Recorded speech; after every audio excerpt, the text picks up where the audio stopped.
never thought my hands would shake just from turning over a piece of paper. But that afternoon, in the living room where I grew up, my hands truly trembled. My eyes were locked on the cold, impersonal lines printed across the legal documents spread over the ebony wood table. The very documents I had secretly safeguarded for years with everything I had.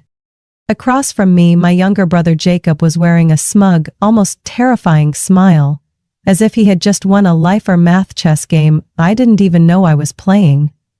Sitting beside him, my parents sat upright, faces beaming like they'd just accomplished something sacred.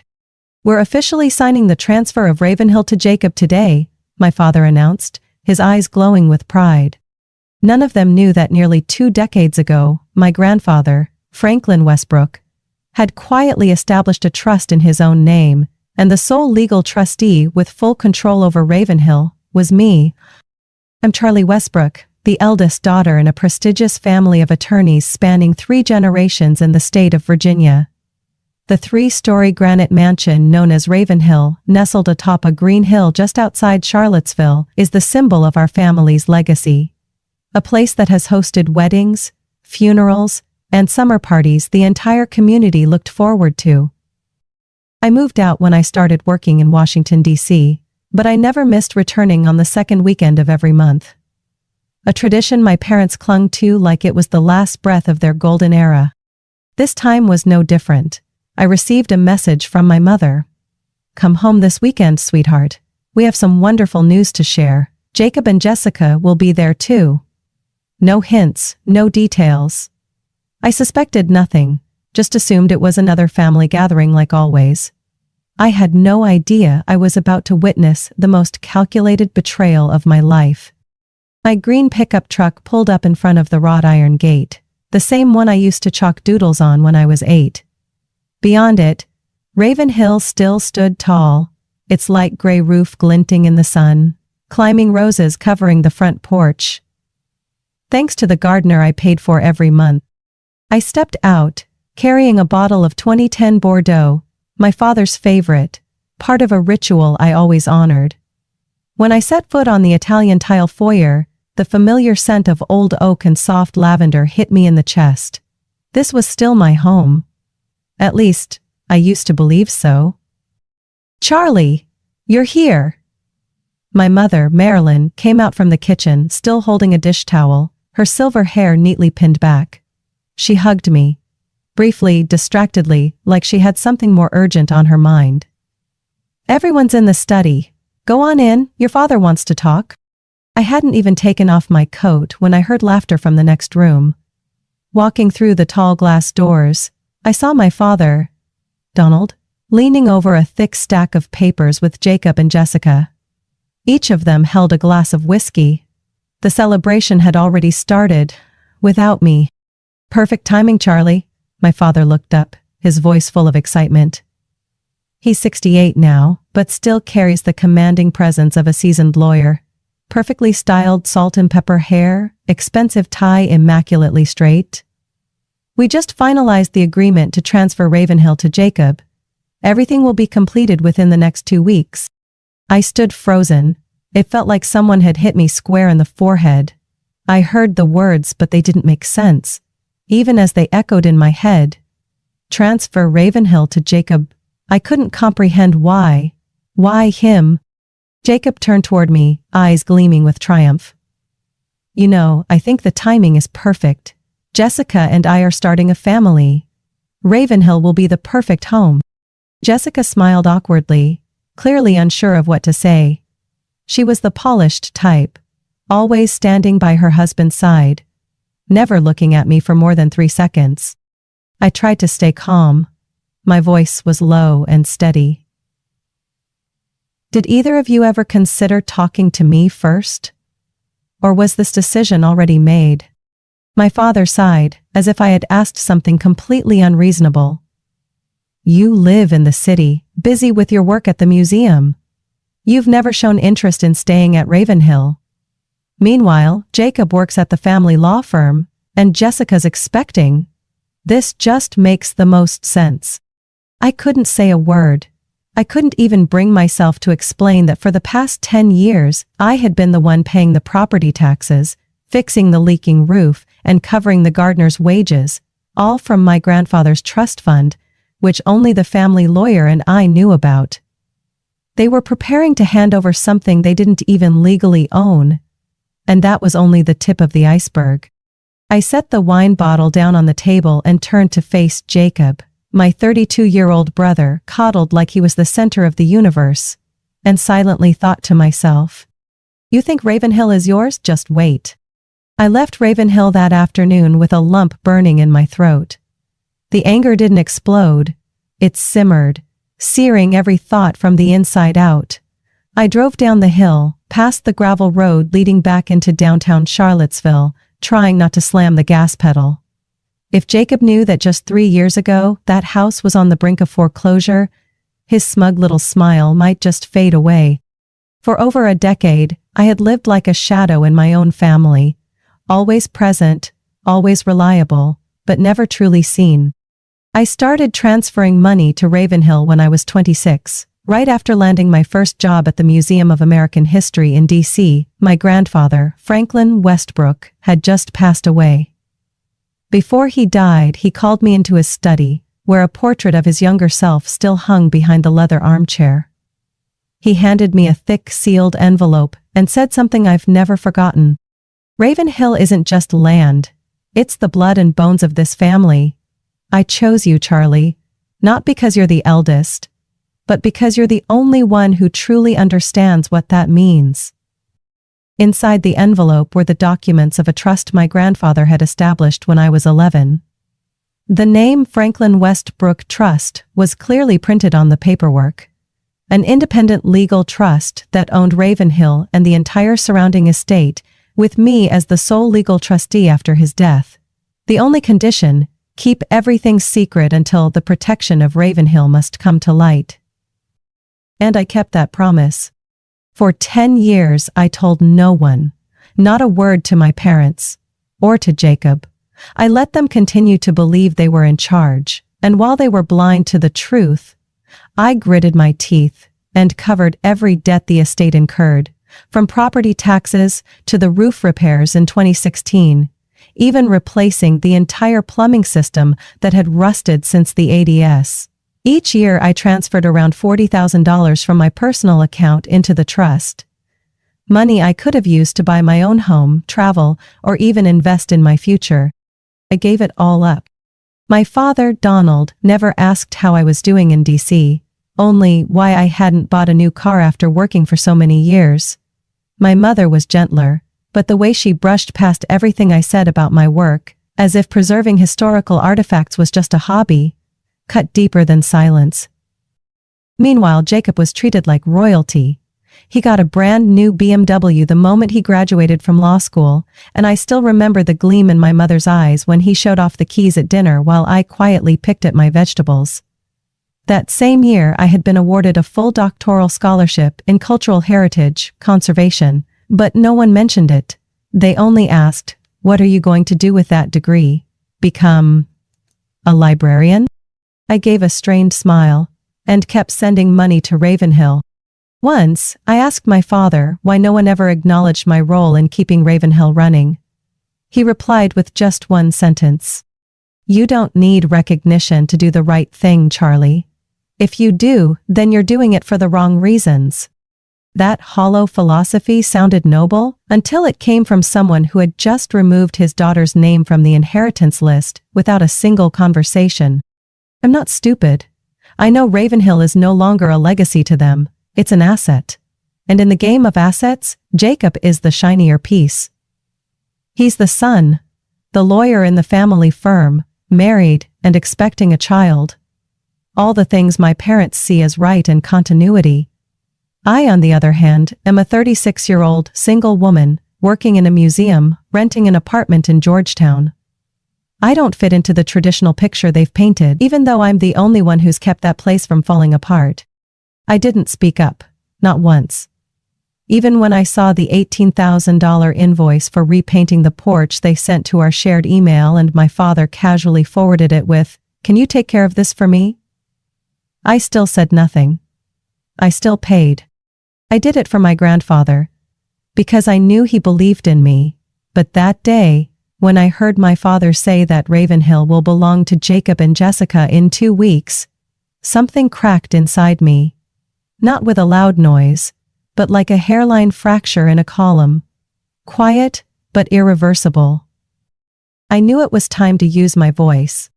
And more than that, it was time to bring the Franklin Westbrook Trust into the light. I didn't sleep at all that night. The yellow lamplight reflecting on the ceiling of my small Georgetown apartment made me feel like I was exposed in a public square. Every time I closed my eyes, I saw Jacob's grinning face beside that thick stack of papers. Transfer of Ravenhill. I could still hear every word, like they were tapping against my temples one by one. By the time the first light of dawn slipped through the curtains, I had made up my mind.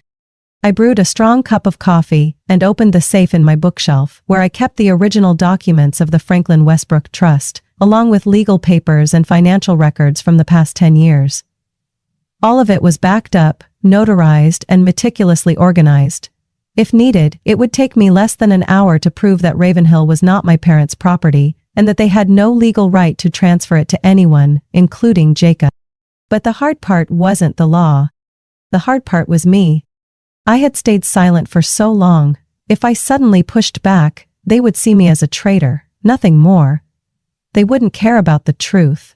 They would only feel humiliated. Because I dared to expose them. In a game they thought they had already won. And worst of all, I wasn't sure I wanted them to know. Because once I said it, everything would change. There would be no room left for kindness, or for whatever they thought family unity was. I would become the obstacle in their succession plan, and I knew my father, Donald, would do whatever it took to regain control. Even if it meant taking his own daughter to court. But I couldn't let them keep acting illegally. This wasn't just my issue anymore. It was my grandfather's legacy. The legal responsibility he entrusted to me. I had no right to ignore it just because I didn't want to cause trouble. I knew I needed legal backup. The only person who could help me now was Helen Carter, my grandfather's personal attorney, and the one who helped him set up the trust back in 2002. Helen is 72 now, semi-retired but still maintaining a small office downtown. I scheduled a meeting with her that morning at 10 a.m. at a discreet cafe near City Hall. When I arrived, she was already there, wearing a perfectly tailored navy suit, her eyes as sharp as the day I first met her at my grandfather's funeral. "Charlie," she said, her voice low and smooth like old jazz. "You're here about Ravenhill, aren't you?" I nodded and pulled the folder from my leather bag. She read every page carefully, not skipping a single comma. When she reached the section naming me as sole trustee, she gave a slight nod. "The documents are intact. Everything is still legally binding. The Franklin Westbrook Trust is the sole legal owner of the Ravenhill estate. No one has the right to transfer that property without your written consent. Not even your parents." I swallowed hard. Hearing it from a lawyer wasn't like saying it to myself. It carried weight. It was truth with authority. "But if I speak up," I hesitated, "everything will fall apart. They'll never see me the same again." "They never saw you for who you truly are, Charlie," Helen said, her tone firm and unsentimental. "And by letting them keep breaking the law, you're betraying the one person who believed in you more than anyone. Your grandfather." I had nothing left to say. She handed me a new business card. "In case you need me to step in officially. But I suggest you take control of the narrative. Don't let them find out the truth from the title office. That would be worse." That afternoon, when I returned to my office at the museum, I found an email from my mother waiting. Subject line: "Urgent. Need your signature ASAP. Content. Dear Charlie, your dad just sent the Ravenhill transfer documents to Jacob's lawyer, and they need you to sign a waiver to officially relinquish your inheritance rights. It's simple, nothing serious, just a legal formality. I know you're busy, so I already printed the papers and will bring them home this Saturday for you to sign. Thank you. Love you, Mom." I stared at that last line. Just a legal formality. Everything is always simple to them. unless it involves power. I took a deep breath and typed a single sentence. Mom, I think it's time we have an honest conversation about Ravenhill. And about Grandpa. I hit send. And in that moment I knew. There was no turning back. I arrived at the old law office on the third floor of a red brick building near Court Square at 3 p.m. sharp. The frosted glass door bore faded silver lettering, Carter and Morgan, legal counsel since 1962. I had come here a few times with Grandpa as a child, swinging my legs on an oak chair while he and the lawyer talked about something loud and secret. Today, I returned. Not as an 8-year-old girl, but as the one holding what my family didn't know existed. The legal ownership of Ravenhill. Helen wasn't in today, but she had arranged for me to meet Mr. Samuel Morgan, the firm's co-founder, now 78 years old, and the man who had personally helped my grandfather draft the Franklin Westbrook Trust. The secretary led me into a walnut-paneled room, where the afternoon sun filtered through bamboo blinds, casting a soft glow on the faded Turkish rug. Samuel sat behind his desk, holding a cup of tea, horn-rimmed glasses resting low on his nose. When I stepped in, he looked up, his blue-gray eyes gleaming with the sharpness of someone well acquainted with other people's secrets. Charlie Westbrook, he said, his voice low and gravelly like burned wood. You've grown up. I nodded. I think it's time we talk about Ravenhill. Without any further explanation, I placed the file on the table. He opened it and turned each page slowly.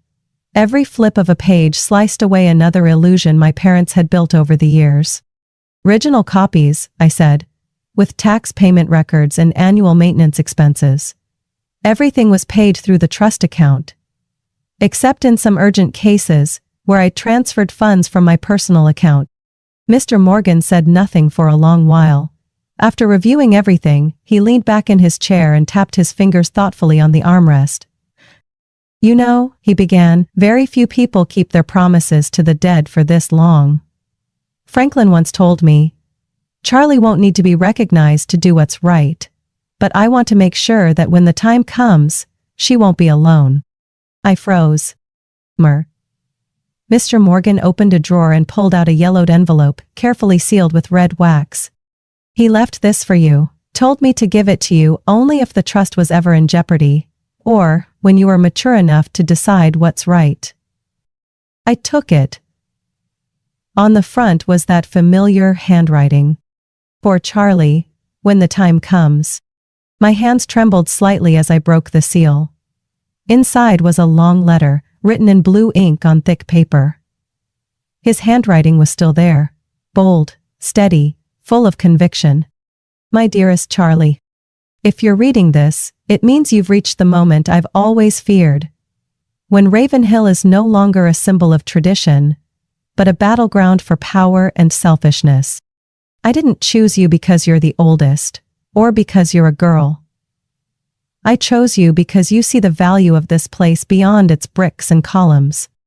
You don't need anyone's permission to protect this legacy. You just need to remember, justice is not silence. You have the right, and the responsibility, to do what's right. I believe in you, always. I folded the letter. My eyes were dry, but my throat felt like it was being crushed. Every word took me back to those days walking Ravenhill with Grandpa, as he showed me each old brick, each architectural detail, telling stories of the 5 generations who lived there. Not to brag, but to teach me to value it. Samuel placed his hand on the file, his voice firm. Charlie, this trust is fully legal. It was established under Virginia law in 2002, properly notarized, and lists you as the sole trustee. You have full authority to approve or deny any change in ownership involving Ravenhill. No one, not even your parents, can override that without your signature. I took a deep breath. My head felt like a tightly wound string. Years of silence, of swallowing anger just to protect the illusion of a close-knit family. It was all about to end. What if they've already signed a contract with a third party? I asked. Any such transaction would be immediately voided once the title office discovers the property is legally owned by the Franklin Westbrook Trust, not by Mr. Donald or Mrs. Marilyn Westbrook. But But, he paused. If you remain silent, it will evolve into a legal dispute that I can assure you will be painful and public. I looked him straight in the eye. So now it's time to speak up? Samuel Morgan nodded slowly. Yes, and I'll stand with you. I left the office in silence, my grandfather's letter tucked inside my bag, heavier than anything I'd ever carried. The gray afternoon sky felt like a warning of the storm to come. And this time, I would be the one to bring it. I sat in my car for a long time after leaving Morgan's office, still gripping my grandfather's letter like it was the last shield between me and the undercurrent threatening to sweep everything away. Finally, I unlocked my phone and scrolled through my contacts to the name I'd been avoiding all week. Graham Sutton, the attorney handling Ravenhill's transfer documents. Graham was a senior partner at the law firm my father had trusted for nearly 2 decades. He was in his 40s, meticulous, sharp, and most importantly, neutral. That's why, if I wanted to stop this unauthorized transfer without turning it into a full-blown family war, Graham was my only starting point. I made the call. Sutton speaking. Hi Graham, this is Charlie Westbrook. I'd like to meet with you today. It's about Ravenhill. There was a brief pause, then his voice turned cautious. I'm currently finalizing the paperwork with Mr. Donald and Jacob. If you'd like to review the terms. No, I cut in. I'm not here to review anything. I'm here to provide information. Information that will render the entire transfer process invalid. He went silent. What did you say? I'd rather not discuss it over the phone. I'll be at your office at 3 p.m. I need 45 minutes. You'll want to hear this. I didn't wait for a response. I hung up. Graham met me in the lobby on the 15th floor of a sleek glass tower in downtown Charlottesville, dressed in a flawless gray suit like he'd just walked out of a global finance summit. He led me into a small private conference room. No glass walls, just a long walnut table and a polished silver tray with a carafe of water. Ms. Westbrook, he said, still guarded. I'm very curious about this information you mentioned. I opened my bag and pulled out the Franklin Westbrook Trust file, laying each page on the table like the final hand in a high-stakes game. Graham flipped through them, reading carefully. When he reached the section confirming the trust's ownership, I saw his lips press together. Then he looked up. His eyes had changed.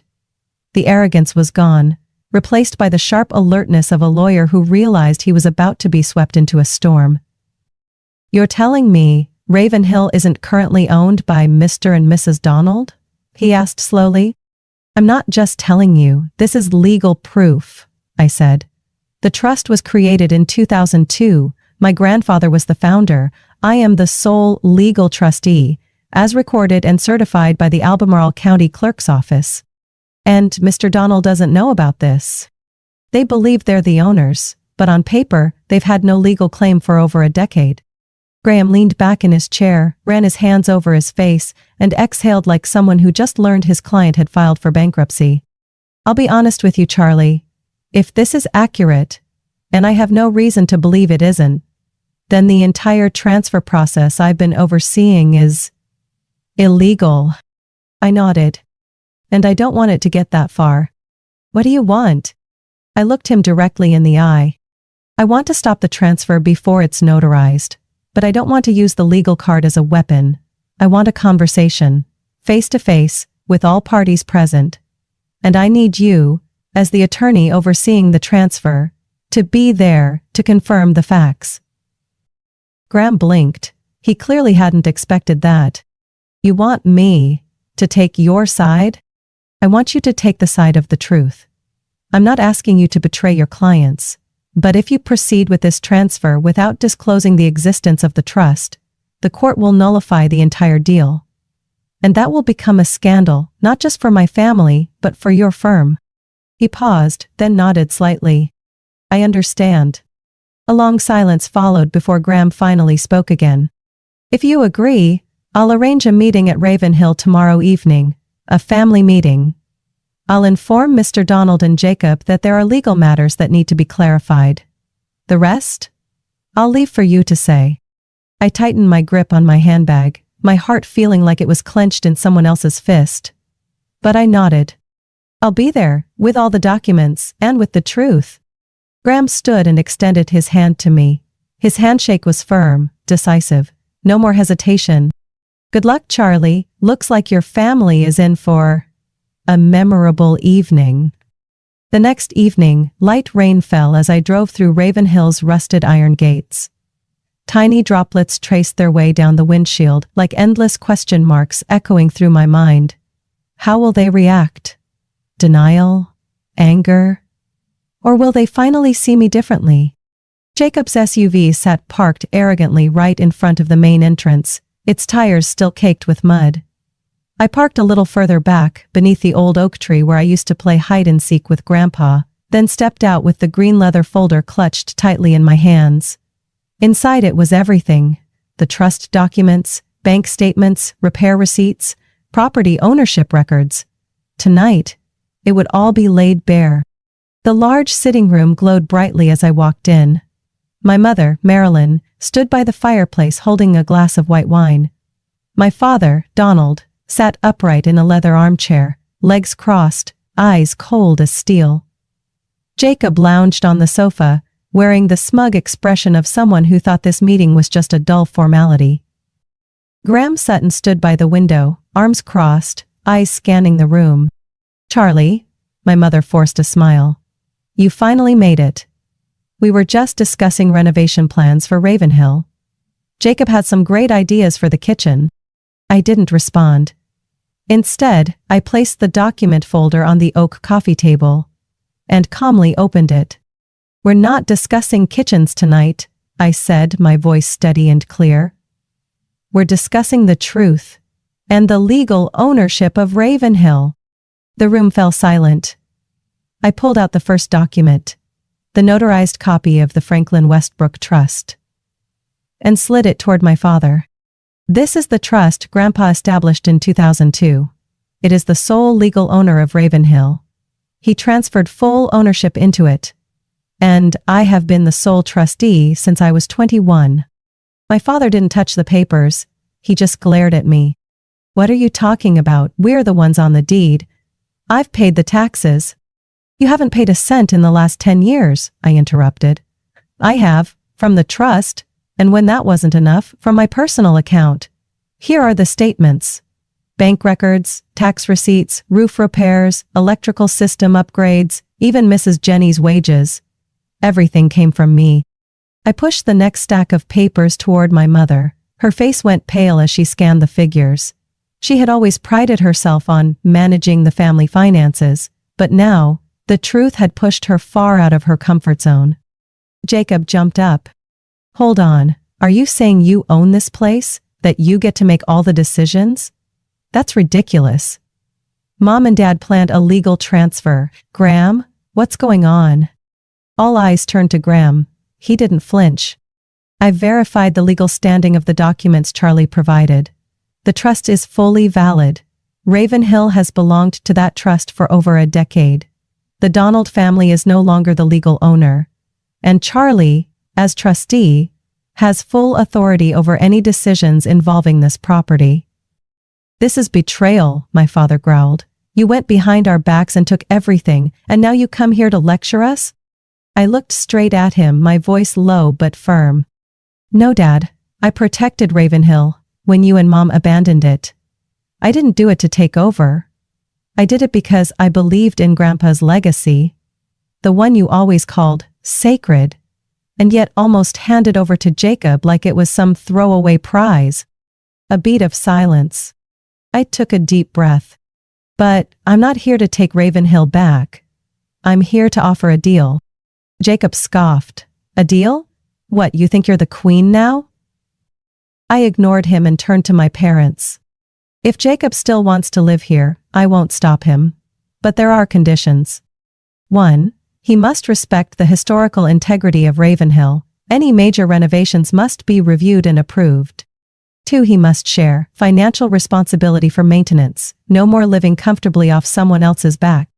3. My role must be clearly acknowledged. No more treating me like the museum girl. My mother closed her eyes. My father turned away. Jacob's face darkened, while Graham scribbled notes. If you don't agree, I said quietly, I'll convert Ravenhill into a heritage conservation site. No private residents allowed. Not even family. The silence stretched on, like a sentence being handed down. Finally, my mother spoke, her voice as soft as a sigh. You've changed, Charlie. I smiled. Not a triumphant smile, but the kind that comes with relief after years of being dismissed. No, Mom, I haven't changed, I've just stopped putting up with it. 2 days after the stormy family meeting, I returned to Ravenhill. This time with a different mindset. No longer the overlooked daughter, no longer the secret keeper, I came back as the person Grandpa trusted with authority. And now, the one deciding the fate of this house. Graham had prepared a memorandum, and I brought a revised draft of the negotiation terms I'd stayed up all night refining. The meeting took place in the library, the only room in Ravenhill where I'd ever felt truly seen, perhaps because it still bore my grandfather's presence. My father, Donald, looked tired but calm. My mother, Marilyn, seemed more composed, though her gaze held a trace of caution. Jacob couldn't hide his irritation, but at least this time he didn't fire off a sarcastic remark when I walked in. Graham began. We're here to discuss a collaborative proposal between all parties to ensure Ravenhill is managed legally, preserved as a heritage site, and that stability is maintained within the family. I nodded and took out my draft. I've reviewed the family's counter-proposal, and I agree in principle to 3 points. First, we establish a non-profit, the Westbrook Heritage Foundation, to oversee finances, maintenance, and all operations related to Ravenhill. I looked at my father. This foundation would have a 4-member board. You, Mom, Jacob, and myself. However, any expenditure over $25,000 must be approved by at least 3 board members. Donald nodded slowly. That's fair. It gives everyone a voice, but still ensures financial oversight. Second, I continued, Jacob and Madison may proceed with their plan to move into the East Wing, with some renovation privileges, provided they don't interfere with the historically protected architecture outlined in the 2018 Preservation Review. Jacob raised an eyebrow. And who decides what qualifies as interference? I'll work with an independent preservation expert, I replied without hesitation. And all plans must be approved by the Foundation's board. He leaned back in his chair and said nothing more. Finally, I said, my voice lowering slightly, I remain the sole legal trustee of the Franklin Westbrook Trust. I retain final veto power over any major changes to Ravenhill. A wave of silence swept through the room. I knew they didn't like it, but that part wasn't up for negotiation. This was Grandpa's legacy, not a piece of land to be divvied up like a poker pot. Marilyn broke the tension with an unexpected question. And the money you spent, do you want to be reimbursed? I shook my head. No, but I want it formally documented in the Foundation's records. This is the financial contribution log over the past 10 years, totaling $537,400. That includes maintenance costs, repairs, property taxes, staff wages. I don't want a cent back, but I want the truth acknowledged. Donald sat still, eyes fixed on the spreadsheet. At last he spoke. His voice low, raspy, but no longer bitter. Charlie, I used to think you lived far away, disconnected, not really caring about Ravenhill. But it seems I was wrong. I swallowed hard. You weren't wrong, Dad. You just didn't look closely. I didn't stay away because I didn't care. I stayed away because I knew that if I stayed close, I'd always be a shadow in someone else's version of the story. Marilyn placed her hand gently on the table. Then, from now on, can we rewrite that story, together? I nodded. Graham stood, gathering the papers. I'll revise the agreement based on today's terms. If there are no further disputes, we can sign it officially within the week. Jacob stood, walked toward me, and slowly held out his hand. For the first time since everything had unraveled. I'll try, not for you, but for Ravenhill. I shook his hand. For both of us, Jacob, and for Grandpa. As I left Ravenhill that afternoon, the clouds had cleared, and the sky was high and crisp. Though the cracks between me and my family wouldn't heal overnight, at least we had begun to rebuild. Not with lies but with truth. And long overdue recognition. 3 weeks after that historic negotiation, we walked together into a law office in downtown Charleston.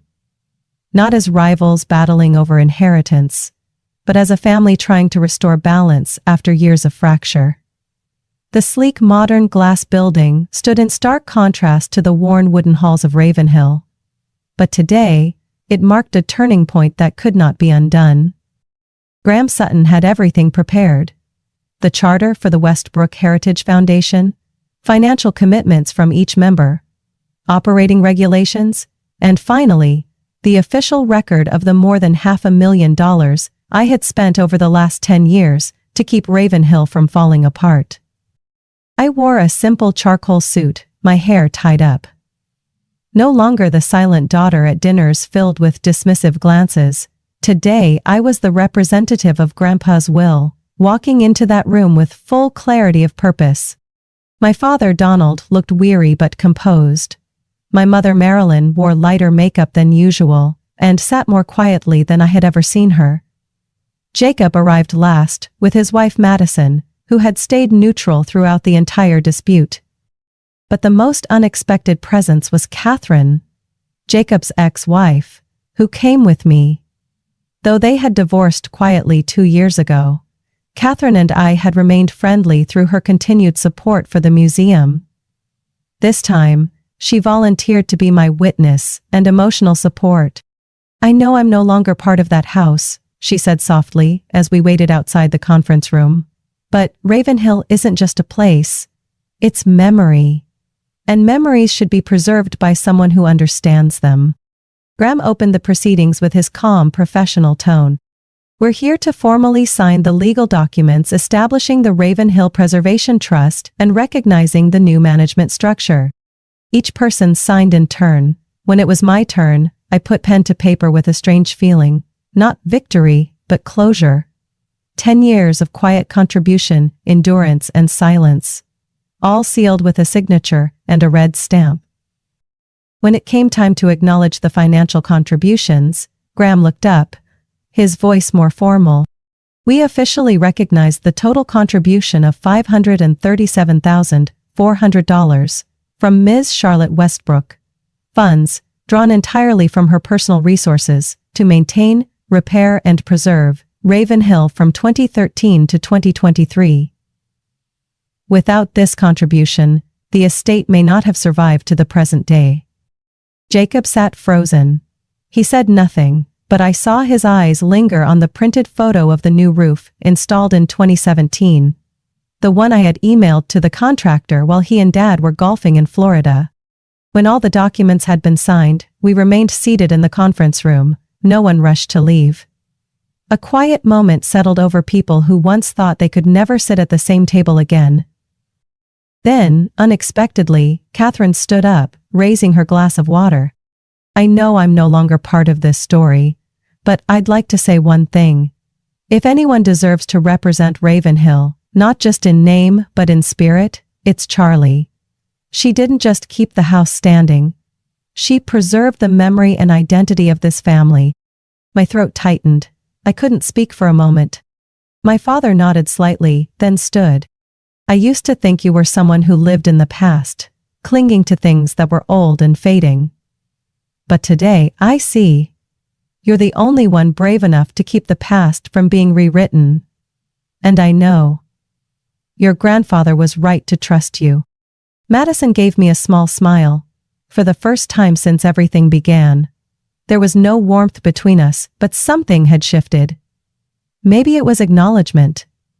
Maybe quiet gratitude? As we left the office, I slowed my steps, gazing at the glass buildings reflecting the soft afternoon light of Charleston. Catherine walked beside me, carrying the folder of documents. "So it's done," she said gently. I smiled faintly. "No, it's just beginning." Ravenhill still stood, a house full of layered memories and lingering ghosts. But for the first time, I no longer felt like the one quietly tending the flame in the shadows. Now I was the one lighting the torch, standing in the grand hall, letting the old secrets become not burdens, but legacy. A legacy that wasn't perfect, but truly mine. My story wasn't just about reclaiming a piece of property. It was about reclaiming myself, a person once dismissed by her own family, forgotten in the shuffle of power and inheritance. But through every difficult decision, I learned that recognition doesn't come from demanding it. It comes from living by your values. Ravenhill was preserved, yes, but more importantly, I had protected my voice and my dignity, and that is the legacy I truly want to keep. What do you think about Charlie's decision and how she handled her family? Share your thoughts in the comments below, and don't forget to follow the channel for more real-life, emotional stories about family.